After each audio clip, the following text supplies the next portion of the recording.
Hello friends, welcome to GT Science tutorial. In this video, I'm going to explain about the reverse osmosis process. Reverse osmosis has a lot of applications in our day-to-day life as well. In my previous videos, I have already explained about the osmosis phenomenon. So what is reverse osmosis and how is it useful in our day-to-day life?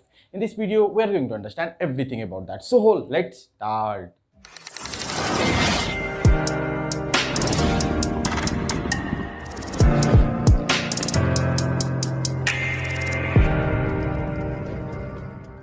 We know that osmosis is the phenomenon in which the solvent molecules travel from the dilute solution to the concentrated solution through the semi-permeable membrane, or we can say that low concentrated region to high concentrated region, or we can also say that the region where there is more amount of solvent to the region where there is less amount of solvent, but there must be a semi-permeable membrane between them. Semi-permeable membrane only allows the solvent molecules to pass through it and not the solute molecules. In my previous videos, I have already made a lot of videos about osmosis, osmotic pressure, and the egg experiment of osmosis as well. So you can check all those videos in the description. So let's know what osmosis is, and together simultaneously we will understand about the reverse osmosis as well. So look at here.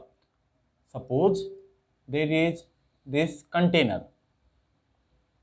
This is the container and there is this semi-permeable membrane between them.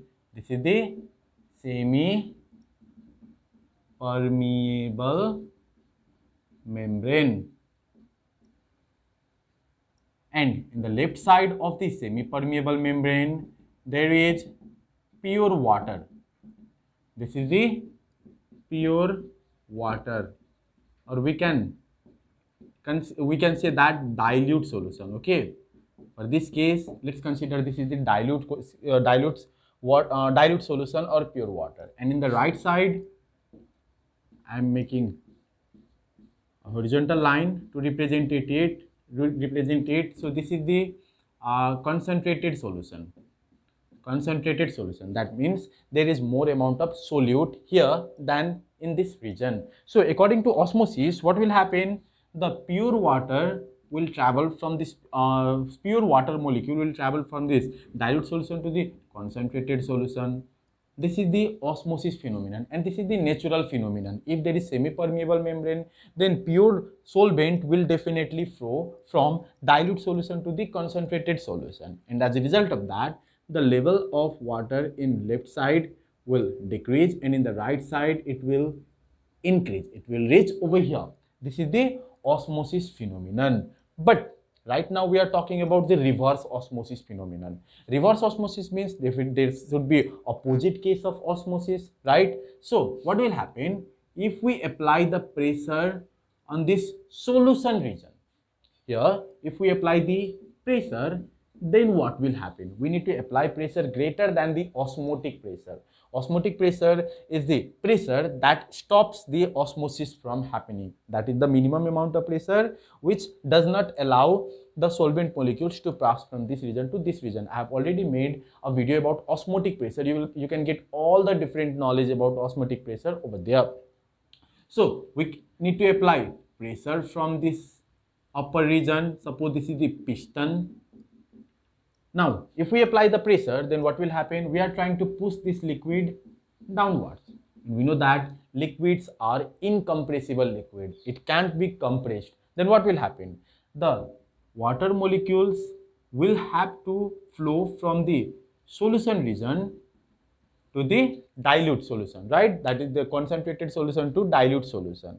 This is the opposite case. This should not happen naturally. But in case of reverse osmosis, this happens. As we know that there is semi-permeable membrane, then obviously solute particles or solute molecules will not be able to flow through this semi-permeable membrane. Then only the water molecules will flow from this region to this region. Initially, the water molecules flows from left to right. Here the water molecule will flow from right to left because of this external pressure. As we are increasing the external pressure, there will be the reverse osmosis case. Water molecules will flow from right to left, and as a result of that, the piston will come over here. That is, the level of this solution will decrease and level of this pure solution, pure water or dilute solution will increase. And if we keep applying the pressure, this level keep on increasing. This is the reverse osmosis case. Figure reverse osmosis. So in examination, if it asks you what is reverse osmosis, then remember the osmosis phenomenon, and it is the complete opposite phenomenon, but we need to apply the pressure over here. Now let me write the definition of it. I'll write over here, okay, it will be enough. So the phenomenon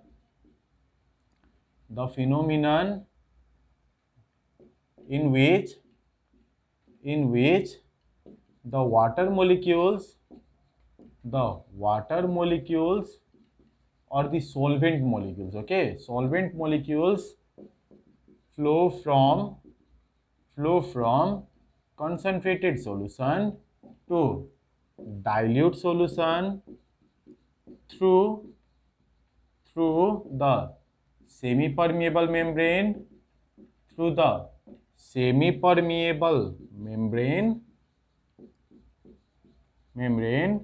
when external pressure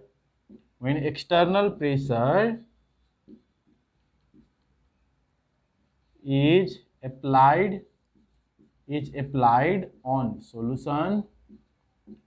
When external pressure is applied on solution is called reverse osmosis, RO. I'm writing RO, but the full form is reverse osmosis. Now you must have known what is the reverse osmosis. It is the opposite or reverse case of osmosis. It is the opposite or reverse case of osmosis. So osmosis and reverse osmosis has little similar meaning, but they are the opposite case of each other. So I hope you understood what reverse osmosis actually is. Now reverse osmosis has a lot of application in our day-to-day life as well. So let's see those applications and understand how reverse osmosis is useful in our life. There are many applications of reverse osmosis or RO. Reverse osmosis might be a new term for you, but you must have heard the RO machine. That is this machine. You must have, or most of you might have this machine in your home. What does it do? This filters the water, right? We can filter dirty water or the solution, and we can get pure water, that is drinkable water out of it. We use it to filter the water. So how does it work? I've already told you, if there is a beaker and semi-permeable membrane, if there is pure water in one side and impure water in other side, this is the impure solution, okay, impure solution. Suppose our tap water is this, from the municipality, whatever water comes, this is this water. Now what happens, there is the pure water kept on the other side, this is the semi-permeable membrane. We just have to apply the pressure, right? So in RO machine also a kind of pressure is applied from this side, and only the pure water molecule, no impurities can pass through it, neither the dissolved gases or very small impurities cannot pass through it as well. Only the pure water molecules can pass through this, and we can drink this water. So this is what happens in RO machine. You must have seen many ads of RO machine in TV as well, like one of the ad of Hema Malini, right? That is also very famous ad. So reverse osmosis machine, that is RO machine, filters the water that we drink. Most of you might have this machine in your home as well. Similarly, reverse osmosis method has application in industry as well. From industry as well, a lot of waste comes out. Now that might be in solution form, so we can get water from that solution as well, that is drinkable water, pure water, by this reverse osmosis phenomenon. That is possible. Or we can generate water and we can use that water for other process as well. So in industry also, this reverse osmosis phenomenon is very useful. Similarly, this method is useful in controlling the pollution as well. And finally, in food industry also, reverse osmosis phenomenon is frequently used for the concentration of different juice. Okay, we can remove the water molecules from that juice and we can make it more concentrated and more tastier, right? If there is no water molecule in anything, then obviously we like that juice, right? Especially tea. I love the tea without water.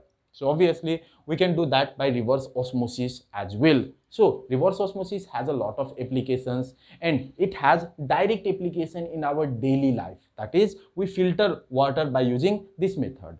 Similarly, the saline water, that is a salty water from the ocean, is filtered by reverse osmosis technique as well, and that method is called desalination. They are put in a big chamber like this, and by using RO method, those waters can be converted into a drinkable water. So isn't that a very good and very advanced technique? Obviously this is a very useful technique as well. So in this way, reverse osmosis actually have a lot of applications. That's all in this video. I hope you understood everything about this video. If you like the video, please share this video as much as you can. And thank you for watching the video.